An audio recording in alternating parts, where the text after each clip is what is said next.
This is ArtSense, a podcast focused on educating and informing listeners about the past, present, and future of art. I'm Craig Gould.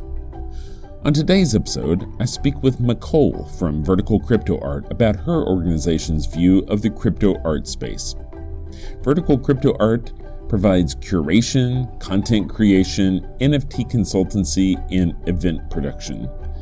In addition, the group runs a first-of-its-kind residency for talented artists looking to move into the crypto art space.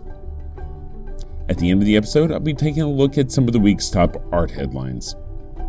But first up, a vision for developing artists with Micol of VerticalCrypto Art.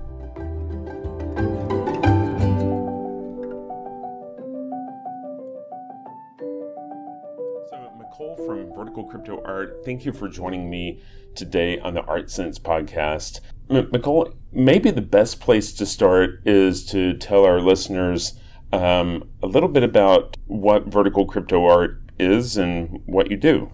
Sure. Yes. Thank you so much for having me. I'm the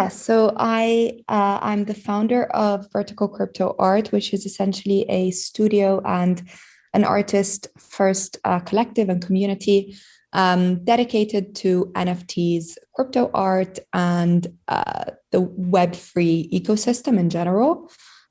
We have a few different ways that we approach this ecosystem. Primarily on the one side, we are a studio offering curatorial services. We do advisory for and consulting for a few projects and brands.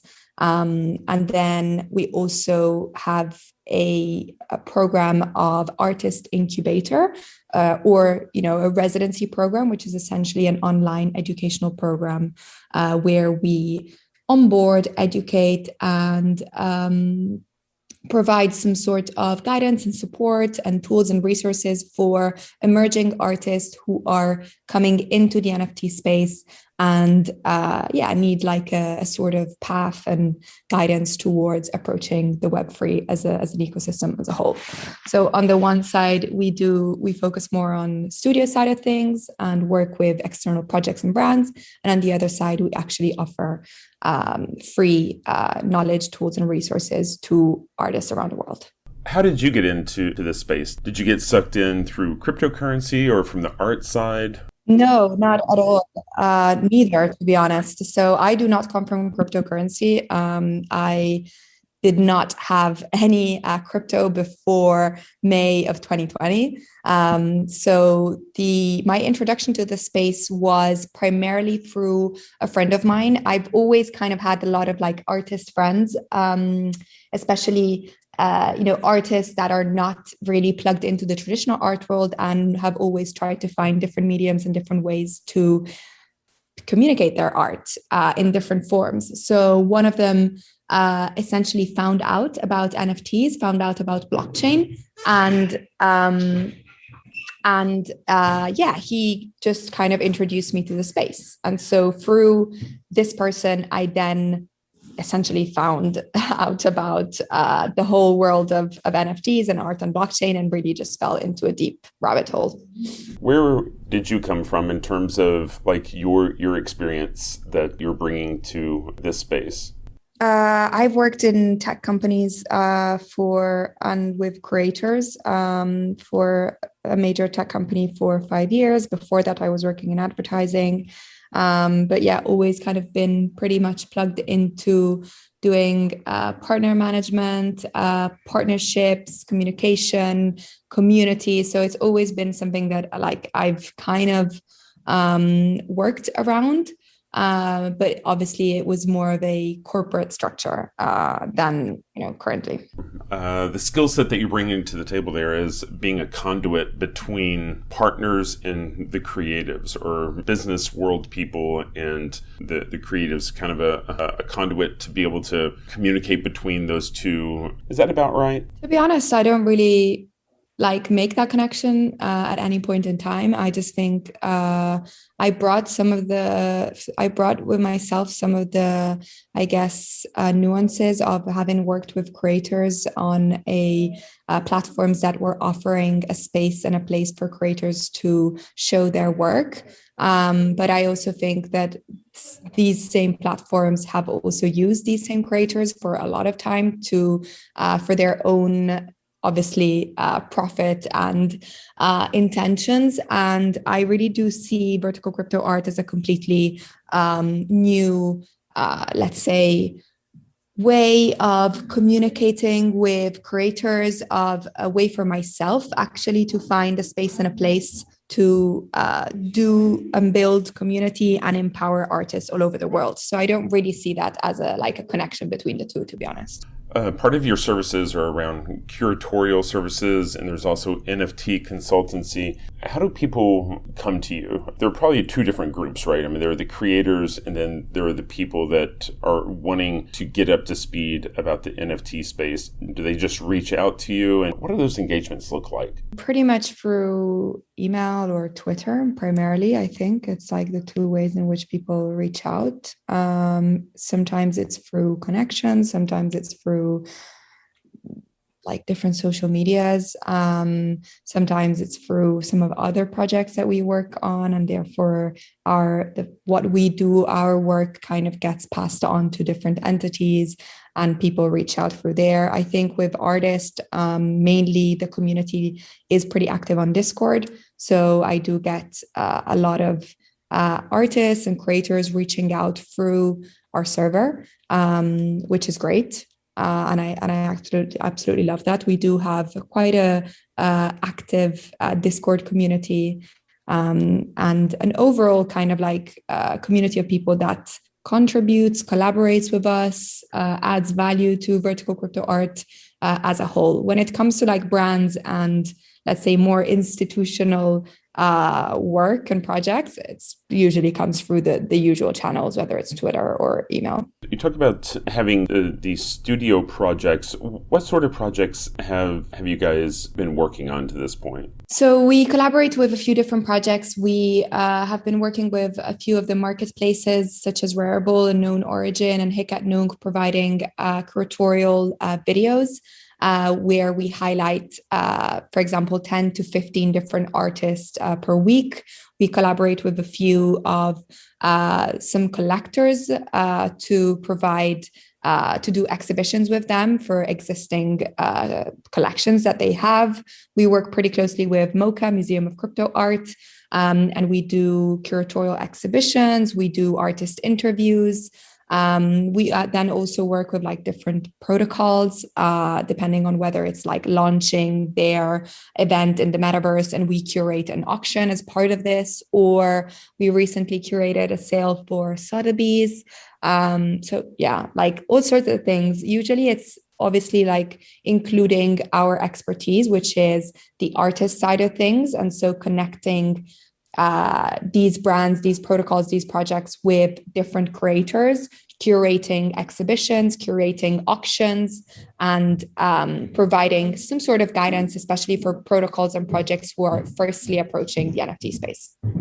I think you also mentioned an incubator. Can you provide some more details there? Is it, a matter of hand-holding with folks who have creative talent who are just, now wading into this market and exactly how to navigate that? Can you provide some more details there? Yeah, it's a residency program. So it's an educational program which is ongoing and lasts 12 weeks. We onboard 15 to 20 creators in each cohort. We're currently at the second cohort. We actually have 21 creators for this second cohort. And the first 8 weeks are dedicated to classes and knowledge sharing. So we have over 25 different mentors who are experts in different topics, such as Jason Bailey, aka Art Gnome, such as Colburn from Museum of Crypto Art, such as Pani Lakubai, art advisor and curator, such as people from Super Rare and from various different marketplaces who share their knowledge and teach classes. I wouldn't say classes, is more like workshops, because they're very kind of like a two-way like conversation between them and the artists.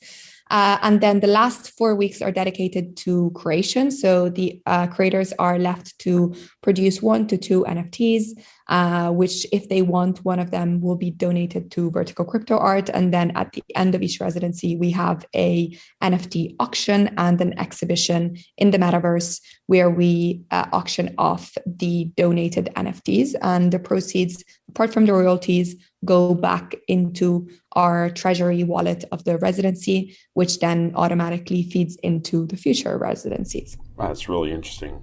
And so I assume it's a virtual residency, right? Are people... Yes, everything happens online, and we have a Discord channel dedicated to the residency.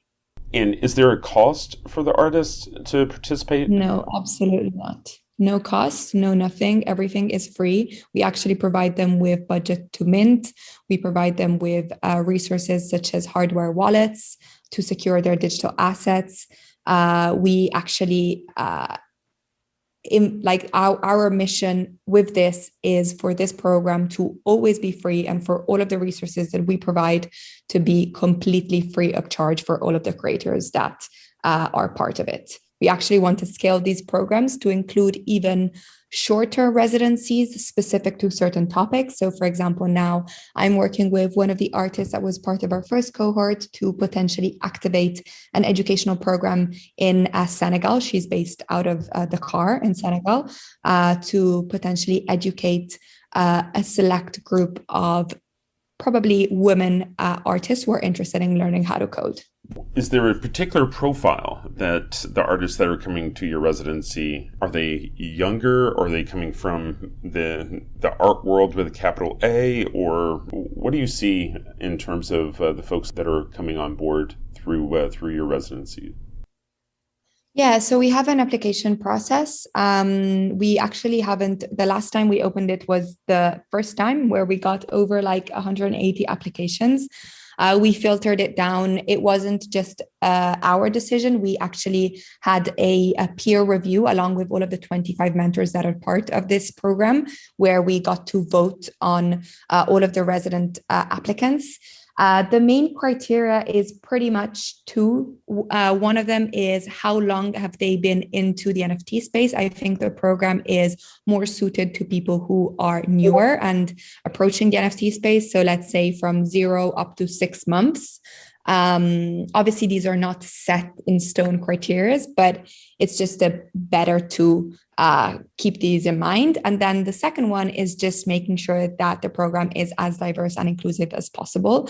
I have personally always been very focused on emerging artists, and especially showcasing artists from all over the world. I think the power of these technological innovations such as blockchain and NFTs is really to also kind of distribute that inequality that happens around the world and educate other countries and creators coming from various different areas to empower them with a set of tools and resources which they can then ultimately provide more economic value and society values also to the place that they're living in. So these are like the only two criteria. The first cohort we had were 17 artists from 17 different places. And now we have 21 artists from around, I think it's 12 or 13 different countries around the world. Yeah, that's amazing work. What do you think makes a good NFT? I know that you guys have, there are some curatorial discussions that go on at different levels, and, whether you're deciding who's qualified to be part of the residency program, or who, an institution comes to you and asks for help picking out work. How do you define what makes a good NFT or crypto art? So I think NFTs and crypto art are two different things. NFTs are a technological medium by which, they can be applied to different things. It doesn't necessarily have to be art. NFTs can be gaming, NFTs can be contracts, NFTs can be a variety of different things. So for me, what defines a good NFT is a very broad question. I personally enjoy seeing artists that are pushing the medium and actually communicating through the technological medium, which is the smart contract and the blockchain, and really experimenting with what that means and